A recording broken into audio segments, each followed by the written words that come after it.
আসসালামু আলাইকুম সবাইকে। আমি তাহেরা বলছি আমেরিকার নিউ ইয়র্ক থেকে। আশা করছি যে যেখানে আছেন সুস্থ আছেন, ভালো আছেন। তো আজকের ভিডিওতে দেখতে পাবেন আমেরিকাতে আমার শখের সবজি বাগান থেকে কী ধরনের সবজি উঠিয়েছি বা হারভেস্ট করেছি এবং সেই সাথে দেখতে পাবেন কী পদ্ধতি ব্যবহার করলে অথবা কী ধরনের প্ল্যান্ট ফুড ইউজ করলে আপনারা সবজি বাগানের ভালো ফলন পাবেন।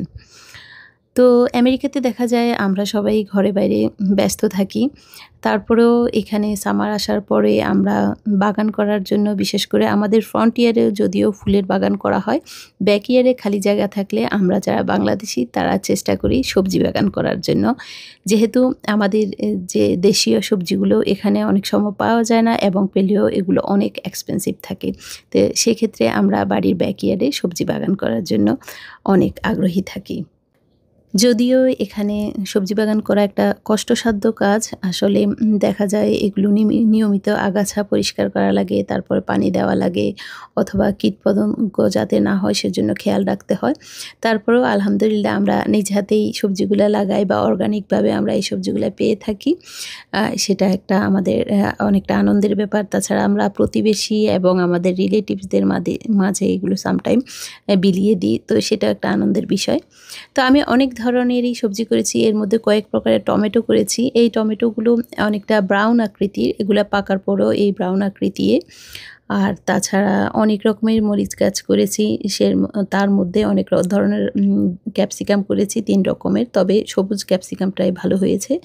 আর এখানে হ্যালিপিনো করেছি। এটাও স্পাইসিটা। আর একদিন আমি এগুলো উঠিয়েছিলাম বেগুন, টমেটো এবং আসলে আমি যেদিন হারভেস্টিং করি ওই দিনেরই কিছু ভিডিও নিয়ে রাখি। সেটা আপনাদের সাথে পরবর্তীতে শেয়ার করি। তারপর আরেকদিন আমি এখানে নিয়েছি কিছু বানানা পেপার এবং টমেটো আর তাছাড়া ক্যাপসিকাম। তারপর আমাদের ব্যাকইয়ার্ডে ঘরের সাথে যে লাগোয়া জায়গা আছে সেখানে আমি ছোট আকৃতির যে সবজিগুলো সেগুলো লাগিয়েছি, যেমন মরিচ, বেগুন, টমেটো এবং বাড়ির ব্যাকইয়ার্ডের পেছনে যে খালি জায়গাটা যেটাতে বড় গাছ আছে সেখানে আমি লতানো গাছগুলো লাগিয়েছি, যেমন কুমড়ো গাছ, লাউ গাছ বা করলা গাছ। তো এখানে আমি কয়েক রকমের করলা লাগিয়েছি।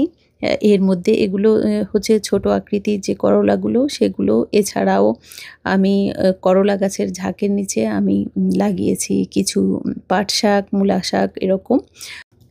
তো আমি মূলত মিষ্টি কুমড়ার গাছ লাগিয়েছি শাক খাওয়ার জন্য, কারণ এখানে মিষ্টি কুমড়ার শাক ওভাবে আমেরিকাতে পাওয়া যায় না। আর কিছু অনেক ধরনের করলা গাছ লাগিয়েছি। এগুলো ছোট আকৃতির, যেগুলোকে অনেকে উস্তা বলে থাকে। আর এগুলো আমাদের দেশীয় যে করলা সেগুলো। আর এছাড়াও লাগিয়েছি একটা ইন্ডিয়ান টাইপের করলা। তো ৩ ধরনের করলা লাগানো হয়েছে এখানে।